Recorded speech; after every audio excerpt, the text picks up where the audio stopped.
राज्य में reserve bank of India के तिजोरी की सुरक्षा होमगार्ड के जवानों के भरोसे चल रही है। बैंकों के बंदूक का लाइसेंस रिन्यू करने के लिए बना पोर्टल काम नहीं कर रहा है, इसलिए बैंकों के बंदूक के लाइसेंसों के रिन्यूअल का मामला लटका हुआ है। बैंकिंग गतिविधियों के दौरान झारखंड में सबसे ज्यादा नकली नोट राजधानी में पकड़े गए हैं।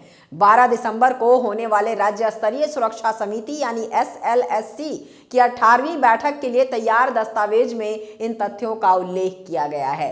रिपोर्ट में कहा गया है कि RBI पटना के नियंत्रण में RBI की 65 तिजोरियां हैं। इसमें से 62 तिजोरियां झारखंड के 11 बैंकों में हैं। 62 में से 32 तिजोरियां SBI में हैं, जबकि शेष तिजोरियां दूसरे बैंकों में हैं।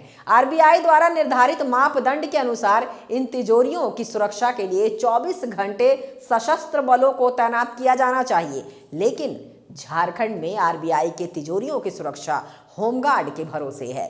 RBI की 62 तिजोरियों में से 55 की सुरक्षा में होमगार्ड के जवान तैनात हैं। सिर्फ 7 तिजोरियों में ही सशस्त्र बल के जवानों को तैनात किया गया है।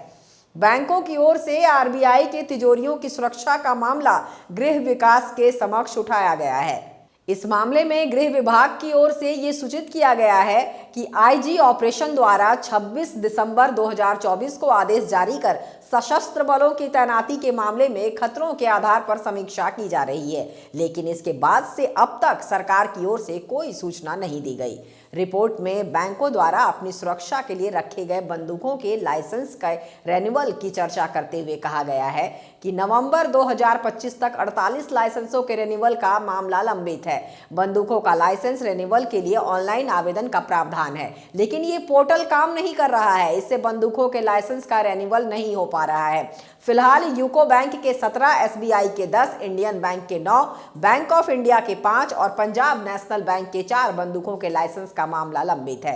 रिपोर्ट में इस बात का भी उल्लेख किया गया है कि बैंकों, ATM आदि पर होने वाली चोरी सहित अन्य प्रकार की गड़बड़ी में पहले के मुकाबले कमी हुई है। हालांकि बैंकों में और ATM में कुछ बड़ी घटनाएं हुई हैं।